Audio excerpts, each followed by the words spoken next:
The Pixel 6 Pro is my favorite Android phone for many reasons, which I'll get to in this video.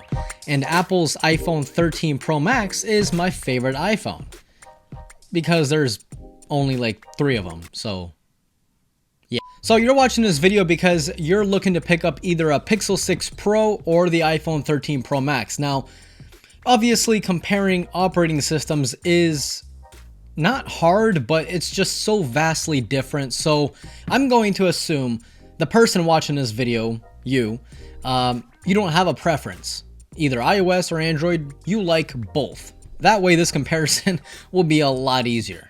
Comparing each phones from the exterior, both of the phones do have a 6.7-inch display, but the Pixel 6 is a tad taller due to the aspect ratio. The iPhone is basically going to be shorter but wider, and the Pixel 6 Pro is going to be taller and narrower.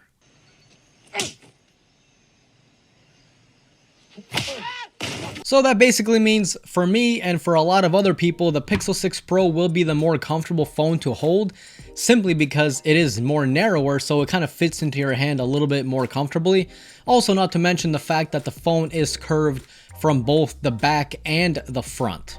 And that just further increases the comfortability. Is that a word?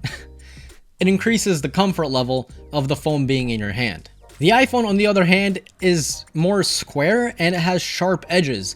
And if you're the type of person to put your pinky under the phone when you're holding it, which I think like a lot of people do, if not all people do, yeah, man, when you use your iPhone for an extended period of time, you're gonna notice a big gash in your pinky. It's not the most comfortable phone to hold, the iPhone. That is if you do not use a case, which is the perfect segue for today's sponsor, Spigen. Spigen has all sorts of cases that you can put on your iPhone so your iPhone stops cutting your fingers.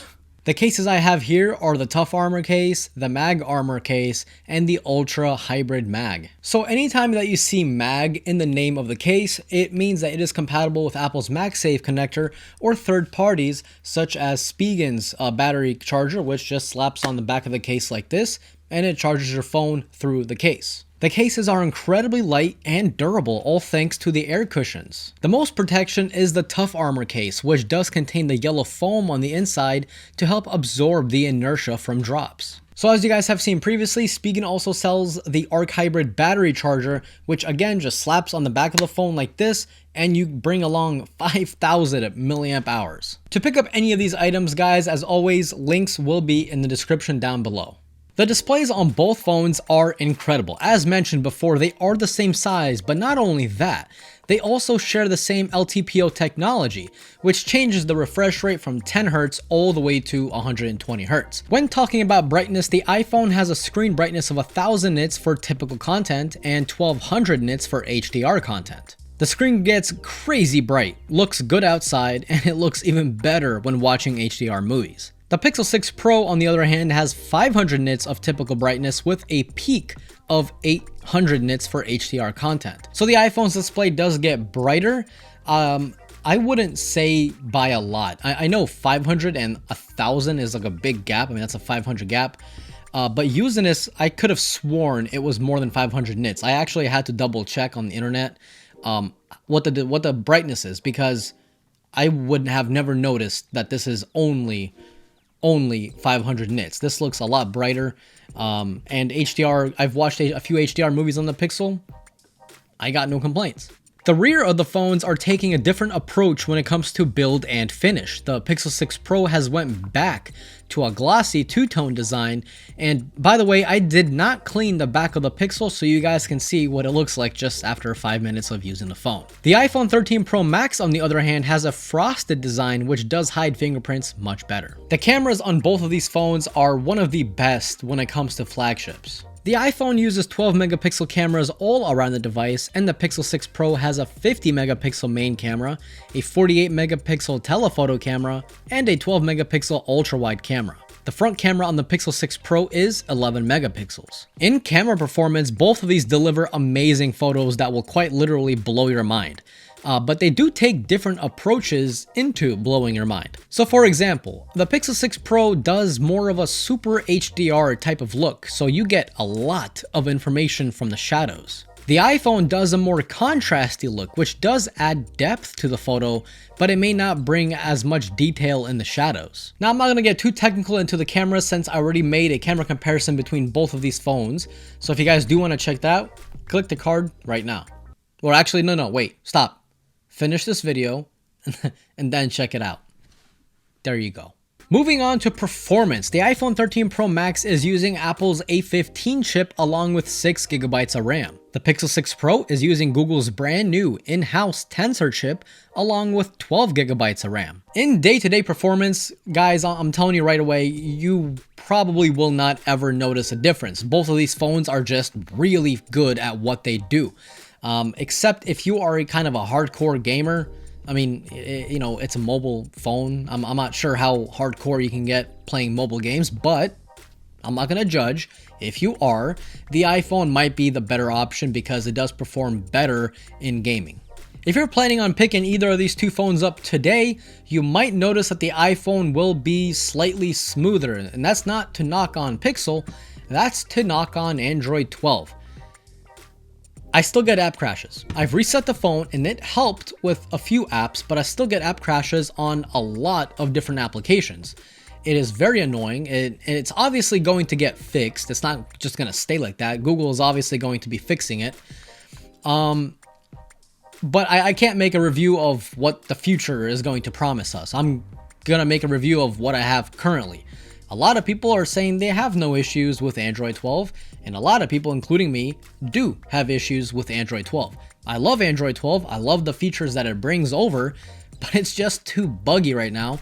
And if you know, I'm not going to say don't get the phone if you're going to be using the phone daily. It still functions as a phone, it does everything you want it to, but you will experience app crashes, and that's just, well, annoying. Both of these phones do have stereo speakers, and both of them sound fantastic. The Pixel does have a software toggle which uses the microphones around the phone to calculate the acoustics around you, and it changes the speaker quality accordingly. Does it make a difference? Yeah, I'm surprised. It's sorta like spatial audio on the iPhone. Kinda. It makes the song or whatever you're listening to much open, kind of, and you definitely notice it because I was playing a song and then I went to that toggle, I clicked it on off as the song was playing, and I audibly heard the differences, and it makes quite a big difference, to be honest. So how do these phones stack up? Let's find out.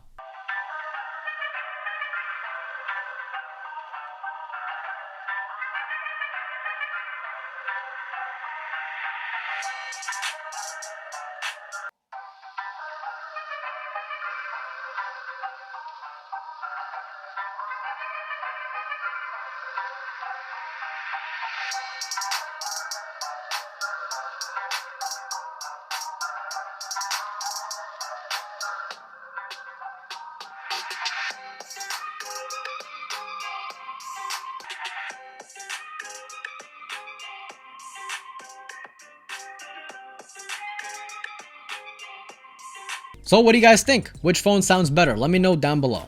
So here comes another thing that I love to talk about, battery life. So I always say this, it doesn't matter how good your phone is, how many bells and whistles your phone has, if the battery is just gonna die halfway through the day. Well, I'm happy to say none of these phones die halfway through the day, at least not in my use case. And I don't know if you guys know me or not, but those that do know me, you know that I use my phone a lot, probably more than I should, to be honest. The Pixel 6 lasts me all day. From I get up around, I don't know, 8 a.m. I don't have a job. I do this as a job, so I don't really need to be up at a specific time, but I wake up around 8 a.m. and I go to bed around 3 a.m. so that's not good. But the phone, it needs like a 15 to 20 minute charge somewhere throughout that time period, but that is a very long time period, so that goes to show that this phone does last a really great time. Now the iPhone, on the other hand, dude, this thing is just a monster when it comes to battery life. This is the best battery on a phone that I have ever used. But by a long shot. And we're not talking about those gaming phones with like 20,000 milliamp hours battery. They're like this thick, they got fans inside. they got RGB lights and they got horrible cameras. Yeah, those phones only for gaming. When we're talking about proper flagships with amazing screens, amazing cameras, amazing build quality, amazing customer support service, whatever, no phone can touch this phone in battery life. This gets me around 9 hours of screen on time, and this gets me around 6.5 to 7.5 hours of screen on time, depending on what I'm doing. But let's say you are some sort of weird dark magic wizard and you manage to kill both of these phones during the day. How fast do these things charge? So the Pixel 6 Pro charges up to 30 watts using a power adapter not included in the box. You can thank Apple for that trend. The Apple iPhone 13 Pro charges at 20 watts, charger not included. Oh god, this sucks. I know, you have to buy your own charger, yeah, but the Pixel does charge quicker. If wireless charging your phone is your drink of choice, the Pixel wins yet again. You get 12 watts of wireless charging as opposed to 7.5 watts of wireless charging. So any Qi charger, for example, this thing right here, this little stand, this is a Qi charger. So the iPhone is going to be charging at 7.5 watts and the Pixel 12 watts. Now, both of these phones do have their own proprietary fast wireless charging. So if you use the hockey puck on the iPhone, and yes, of course, I'm talking about MagSafe, your iPhone will charge at 15 watts. If you're going to use the upcoming Pixel Stand 2 wireless charger, this will charge the Pixel 6 Pro at 23 watts wirelessly. So Pixel wins all around when it comes to charging. The Pixel 6 Pro does offer reverse wireless charging, so once you enable it, you can put any other wireless charging device on the back of the Pixel, and it'll actually charge that device using your phone's battery. Is this a big deal for you? Well, I don't know, only you can answer that. For me, I've only run into a few situations where that really was useful. I remember this recent situation, I was on a bike ride. My what are they called? My AirPods, God. They died, so I stopped my bike, I got off, I put the Pixel like this, I put the AirPods on top, charged it for a few minutes, continued riding. That's a pretty cool feature if you use it when you use it. I don't know where I was headed with that. Looking at the storage of both of these phones, the iPhone and the Pixel both start out at 128 gigabyte. Now the iPhone can also do 256 gigs, 512 gigs, and even 1 terabyte. But for that, you're going to be paying quite a bit. For 128 gigs, you're going to be paying $10.99, not to be confused with $10.99. 256 gigs is $11.99, 512 is $13.99, and 1 terabyte is $15.99. That's a lot. Like that's a lot for an iPhone. That's a lot for any phone. I mean, geez. How much is that with tax? How much is $15.99 plus 7%? $1,599 plus 7% is $1,710.93. Got a little hot in here for a second. Moving on to the Pixel 6 Pro, it starts at 128. You do have 256 and 512. And those three options are $899, $999, and $1099. Again, not to be confused with $1099. So if we compare 128 to 128, the Pixel 6 Pro is $200 cheaper. If we compare 512 to 512, the Pixel 6 Pro is $300 cheaper. I mean, that's a lot of money to save. So yeah, do with that information as you will. So which phone should you get? Well, to keep things simple, if you want a phone that has great cameras, great battery life, actually like insane battery life, stable software, long periods of time of software updates, like 5 to 6 years of software updates, well, the iPhone is going to be your answer. If you want a phone that has fantastic cameras, amazing all-day battery life, great build quality, and overall just a super fun phone to use, the Pixel 6 Pro is your answer. This phone is just a very fun phone to use, especially with all the amazing Google features built into the phone. No apps required. I love both of these phones identically. Like I cannot pick which phone I like best, which one I would rather use over the other one. I just can't. They both do different things and they both do those things very well. So I can't really judge and say which one is 100% better for you or even for me. Even I don't know which phone I like better because they're just amazing phones. But if you don't care about operating system and you want to save $200 to $300, who's calling me? Hello?